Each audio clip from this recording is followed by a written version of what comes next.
여러분들을 만나 뵙게 된 김은영이라고 합니다.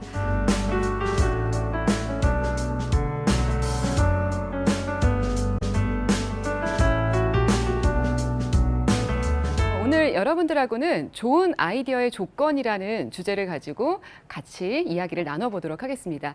최근에 아이디어라는 단어가 굉장히 많이 나오고 있죠. 그런데 사실 그 아이디어들이 어떻게 도출이 되고 있는지, 또 좋은 아이디어라는 것은 무엇인지가 굉장히 여러분들이 혼란스럽기도 하고 또 궁금한 사항이기도 합니다. 그래서 여러분들하고 오늘 시간은 좋은 아이디어가 무엇일지에 대해서 한번 이야기를 나눠보도록 하겠습니다. 오늘 첫 시간에는 여러분들과 편안하게 이야기를 나눌 수 있는 사례에 대해서 제가 준비를 했는데요. 두 가지 사례를 보시면서 편안하게 말씀을 나누시면 좋을 것 같습니다. 자, 그럼 좋은 아이디어의 첫 번째 사례 한번 보도록 하겠습니다. 여러분들 많이 들어보셨을 텐데요. 글로벌한 그 디자인 컨설팅 회사 아이디어라는 회사가 있습니다. 그 아이디어라는 회사의 오랄비의 프로젝트의 사례부터 한번 첫 번째 보시도록 하시죠. 성인 칫솔 말고 우리가 익숙하지 않은 어린이용 칫솔을 개발한다라고 했을 때는 굉장히 쉽지가 않습니다. 그래서 이 세계적인 디자인 컨설팅 기업 아이디어는 어린이용 칫솔을 개발하는 프로젝트를 시작하게 되었습니다. 자, 그러면 여러분들하고 오랄비의 그 어린이용 칫솔 그리퍼라고 이름이 불리우는 그 사례를 한번 살펴보시도록 하죠. 자, 제가 이 사례를 소개해드리기 전에 여러분들께 한번 질문을 드려보도록 할게요. 만약에 여러분들이 오랄비라는 회사로부터 어린이용 칫솔을 개발해달라는 미션을 받았다라고 하면 여러분들 머릿속엔 과연 어떤 어린이용 칫솔을 만들려고 좋은 아이디어들이 떠올리셨을까요?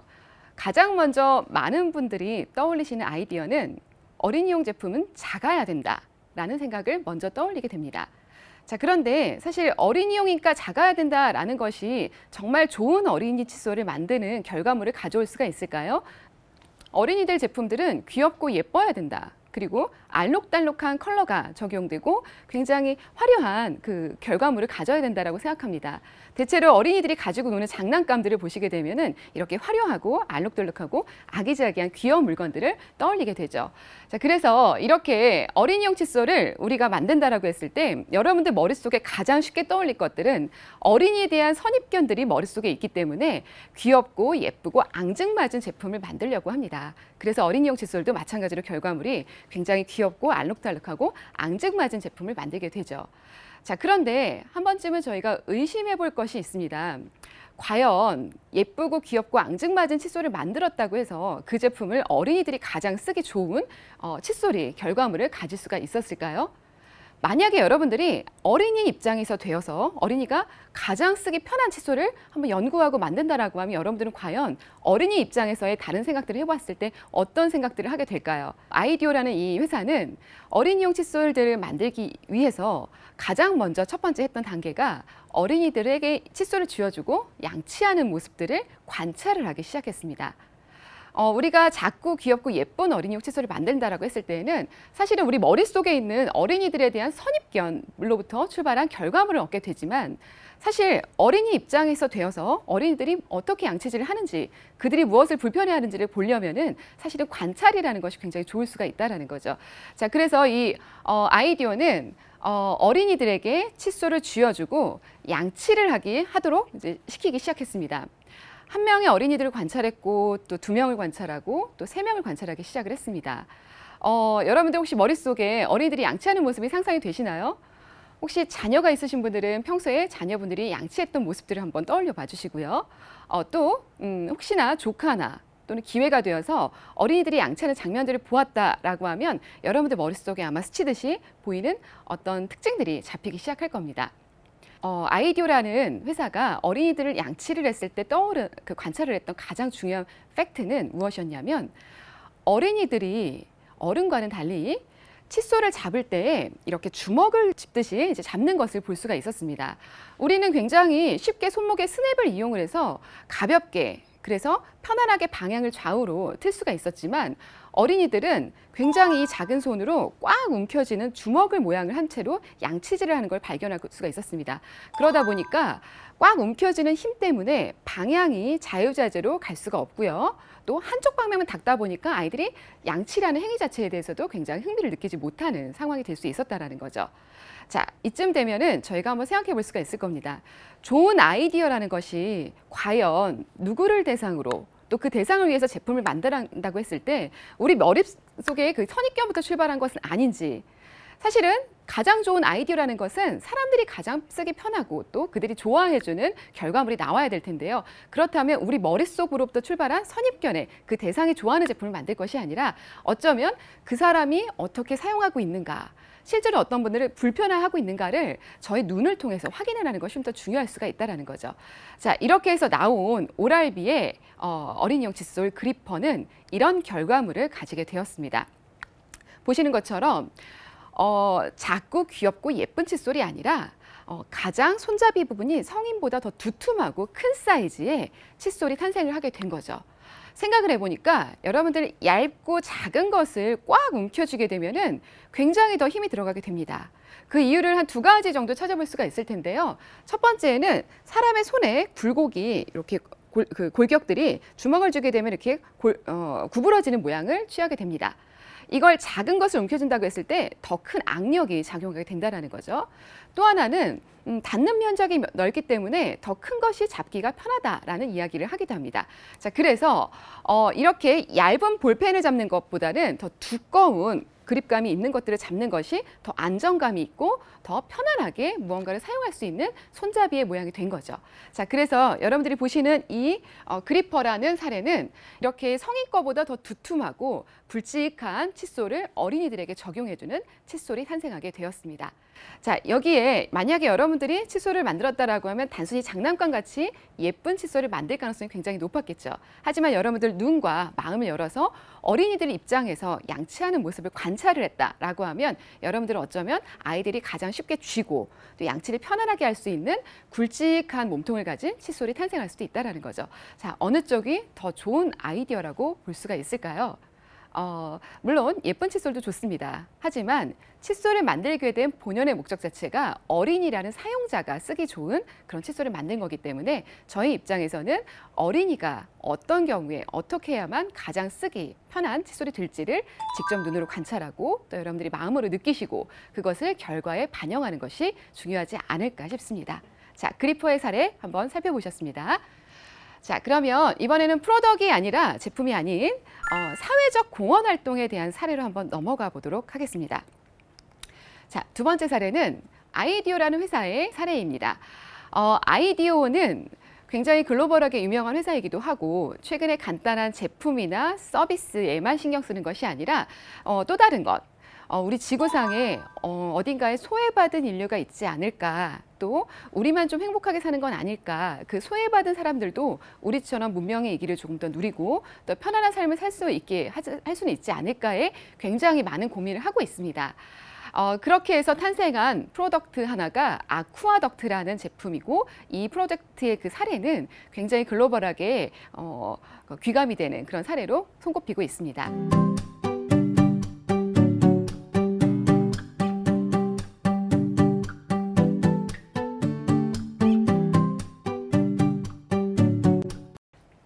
자, 저희 잠시 일부 아프리카와 동남아, 아시아의 사람들의 삶으로 한번 잠깐 여러분들을 초대해서 한번 들어가 보도록 하겠습니다. 자, 사람이 사는 데 있어서 가장 중요한 것을 우리가 필수 요소를 의식주라고 이야기를 합니다. 의는 이렇게 차려입는 옷들을 뜻하고요. 식은 먹는 음식을 뜻합니다. 그리고 주는 잠을 자는 것을 뜻하죠. 자, 그럼 여러분들 생각에 의식주 중에 무엇이 가장 없어도 되고 무엇이 가장 중요할까요? 세 가지 중에는 사실 집은 상대적으로 좀 덜 중요하다라고 이야기하는 분들이 많으십니다. 또 옷 같은 경우에도 이미 잘 알고 있는 가족이나 친한 분들 사이에서는 조금 벗고 살아도 되지 않을까라는 이야기도 많이 하십니다. 자, 그런데 먹는 것은 사실 최대한 한 달까지도 음식이 없으면 살 수 있다라고 이야기를 합니다. 체지방만 충분하면. 하지만 먹는 것 중에서도 물이라는 것, 식수라는 것은 사실 3일만 마시지 않더라도 죽을 수 있다라고 이야기를 합니다. 최근에 게다가 그 물에 대한 중요성이 굉장히 많이 부각이 되고 있죠. 많은 언론 매체에서 또 많은 분들이 물을 하루에 2리터 마시라는 권장 사항을 이야기를 하고 있습니다. 물은 이제 인체를 구성하는 가장 필수 요소이기도 하고 그렇기 때문에 3일 정도의 기간 동안 물을 끊게 되면은 굉장히 생명이 위독할 정도로 위험하다라는 이야기들을 많이 하고 계시죠. 자, 그런데 우리는 사실 한강의 그 아리수라는 생수를 마실 수도 있고요. 또 쉽게 구입을 할 수도 있습니다. 이렇게 우리에게는 흔한 그런 물이 어느 나라 사람들에게는 정말 간절하고 구하기가 굉장히 어려운 상태라고 한다면 저희는 그들의 삶을 한번 공감을 해보고 그들에게 어떻게 좀 쉽게 물을 가져다 줄 수 있을지에 대한 어떤 좋은 아이디어들도 나올 수가 있을 겁니다. 자, 그래서 이 아이디어가 주목한 것은 이 일부 아프리카와 동남아 사람들이 우리처럼 개량된 식수원 자체에 접근할 수가 없다라는 것. 그래서 굉장히 식수를 구하는 것들이 이 나라 사람들에게는 하루 종일 시간을 쓸 만큼 전쟁과 같은 상황이라는 것을 포착하기 시작을 했습니다. 자, 그래서 이들을 위해서 새로운 아이디어를 내보기로 결심을 합니다. 아래 사진을 보시는 것처럼 한 여성과 이제 많은 사람들이 물통을 줄을 세워서 식수원에 이제 접근을 하기 위해서 기다리고 있는 상태인 걸 볼 수가 있습니다. 또 두 번째는 아이들과 이제 여성들이 물을 깃고 있는데요. 보시다시피 물이 지금 깨끗한 상태가 아니라 정수가 된 상태가 아닌 개량된 식수가 아닌 굉장히 지저분한 상태의 물을 깃고 있는 것을 볼 수가 있습니다. 저희의 상황과는 굉장히 다르죠. 자, 그래서 이 아이디어는 이 나라 사람들을 조금 더 관찰을 하기 시작했습니다. 이 나라 사람들이 식수를 구하러 얼마나 많이 가는가, 멀리 가는가, 그리고 이 나라 사람들이 마시는 물들은 어떠한가, 또 식수의 깨끗한 정도는 어느 정도인가 이런 것들을 한번 자료를 수집하기 시작했습니다. 이들의 삶을 들여다본 아이디어는 다음과 같이 세 가지 문제점을 포착할 수가 있었습니다. 첫 번째는 식수를 구하기 위해서 어린이들과 여자들이 매일 최소 4에서 5km를 걸어가거나 최대 멀리는 30km까지 걸어가는 걸 볼 수가 있었습니다. 상상하기 굉장히 어렵죠. 저희는 단순히 1km를 걷는 것도 굉장히 힘들 텐데 이들은 마실 물을 구하러 매일매일을 4, 5km에서 30km를 걸어 다녀온다고 합니다. 이들의 삶을 들여다봤더니 먹을 것을 구하는 것들은 주로 아빠들 그리고 청년들, 남자들이 담당을 하고 있었고요. 그들이 먹을 것을 구하거나 농사를 짓는 동안 마시는 물을 구하는 것들이 남겨진 여성들과 아이들의 몫으로 고스란히 떨어진다고 합니다. 여러분들 잠시 생각 좀 해볼까요? 여러분들이 레스토랑, 식당 같은 데 가셨을 때 쉽게 만날 수 있는 요만한 사이즈의 파란색 물통, 저희가 디스펜서라고 부르는 정수기가 있습니다. 이 정도 사이즈의 물통을 저희가 거꾸로 엎어서 보통 이렇게 물을 따라 마시는 구조가 되는데요. 그 20리터 정도라는 사이즈의 그 물통이 사실 제가 만난 대한민국의 여성들이 한 번에 쉽게 들어서 그 물통을 거꾸로 엎어서 사용하도록 하는 여성들은 거의 본 적이 없습니다. 물론 한국의 여성들이 근력이 많이 딸린다라는 이야기도 하고는 있지만 20리터라는 물을 번쩍번쩍 드는 여성들이 쉽지가 않다라는 거죠. 자, 그런데 그러면 20리터라는 이 물이 과연 얼마나 되는 양인지를 한번 같이 이야기를 나눠볼까요? 여러분들 최근 권장사항이 하루에 물을 한 사람당 2리터를 마셔라라고 권장을 합니다. 여러분들이 화장실에서 한번 물을 내리면 어느 정도가 소비가 될까요? 보통 저희가 한 번에 그 화장실에 사용을 하고 물을 내리는데 5리터 정도가 소비가 된다라고 이야기를 합니다. 그 이외에도 저희는 세수를 하거나 목욕을 하거나 또 밥을 지을 때 세척을 하거나 이럴 때에도 물을 소비를 하게 됩니다. 자, 그러면 한 사람이 쓸 수 있는 보통 사용하고 있는 물의 양은 보통 50리터에서 100리터 이상이 소비가 된다라고 합니다. 자, 그러면 3인 가족 또는 4인 가족이 하루에 소비될 수 있는 그 소비하는 물이 전체 총량을 계산해 보게 되면은 총 적어도 150리터에서 많게는 400리터까지도 소비가 되고 있다라는 거죠. 자, 그렇게 비교를 한다라고 하면 하루에 한국 여성들이 쉽게 들지 못하는 20리터라는 물이 얼마나 그렇게 많은 양의 물이 아닌지를 저희는 쉽게 가늠할 수가 있습니다. 자, 그런데 그 20리터의 양도 그렇게 낑낑대면서 한국 여성들이 드는 그런 물의 양인데 과연 이 어린이들과 그 여성들이 4, 5km를 걸어가서 또는 30km를 걸어가서 운반해 올 수 있는 물의 양은 굉장히 제약적일 겁니다. 아마도 10리터를 넘기기가 굉장히 쉽지 않을까 생각을 해볼 수가 있을 것 같아요.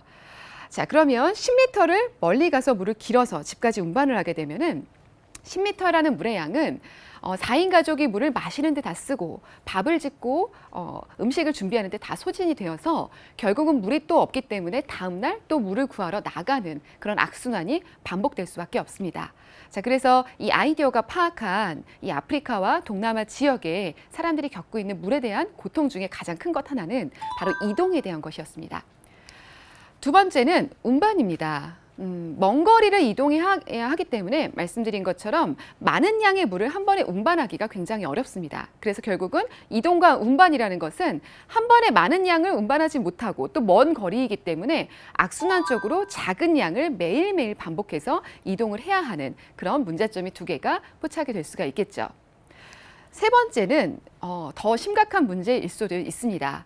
위생에 대한 문제입니다.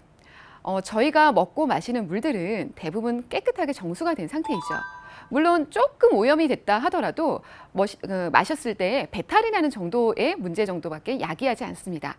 이 나라 사람들은 무언가가 정수 장치가 있는 물을 마시지 못하고 있습니다. 그렇기 때문에 연간 4만 명 이상이 오염된 식수원으로 인해서 사망에 이를 정도로의 수치가 집계가 되고 있다라고 이야기를 하고 있습니다. 엄청난 수치가 아닌가요, 정말? 저희가 쉽게 생각하는 그 마시는 물, 가끔 저희는 배앓이 정도로 끝낼 수 있는 그런 물이 연간 4만 명 이상의 사람들을 죽게 만들 수도 있다는 것이 정말 엄청난 충격이 아닐 수가 있습니다. 자, 요약하자면 아이디어가 파악한 아프리카와 동남아 사람들의 식수 관련한 문제는 다음과 같이 이동과 운반과 위생에 대한 문제들로 볼 수가 있다는 거죠. 자, 그래서 이 아이디어가 가져온 솔루션은 바로 다음과 같은 아쿠아덕트라는 제품입니다. 여러분들 언뜻 보시기에 어떤 모양인가요? 네, 맞습니다. 자전거입니다. 저희가 쉽게 탈 수 있는 자전거와 동일한 형상을 가진 아쿠아덕트라는 프로덕트가 만들어졌고요. 아쿠아덕트는 아프리카와 동남아 사람들에게 식수를 구하는 데 있어서 아까 말씀드렸던 세 가지 문제점을 모두 해결해주고 있습니다. 첫 번째는 자전거이기 때문에 걷는 것보다는 훨씬 더 운송 수단이 될 수가 있겠죠. 굉장히 편안한 운반 수단이 될 수가 있습니다. 두 번째는 팔로 들고 또 머리에 이는 물의 양에는 한계가 있었는데요. 지금 보시는 것처럼 자전거의 본체에 물을 탑재를 하게 됩니다. 자, 그렇게 되면은 사람이 들거나 머리에 일 수 있는 그 물의 양보다 훨씬 더 많은 양의 물을 가져올 수가 있겠죠. 쉽게 얘기하자면 물을 탑재를 하고 자전거 본체에 싣고 페달을 밟게 되면은 집까지 이렇게 신나게 조금 더 편하게 많은 양의 물을 운반할 수가 있는 구조가 될 수가 있습니다. 자, 그런데 여기에는 숨어 있는 기능이 하나가 더 있습니다. 그게 무엇이냐면 바로 그 위생에 대한 문제겠죠. 여러분들 제가 최근에 뉴스에서 봤던 것 그리고 언론에서 봤던 것 중에 굉장히 흥미로웠던 것이 하나가 있는데요. 바로 뉴욕에 있는 지역의 사람들, 도심 속에 있는 사람들이 그 비만을 퇴치하기 위해서 바로 그 사이클 제자리에서 사이클을 탈 수 있는 자전거를 비치한 것들이 언론에 소개가 된 적이 있었습니다.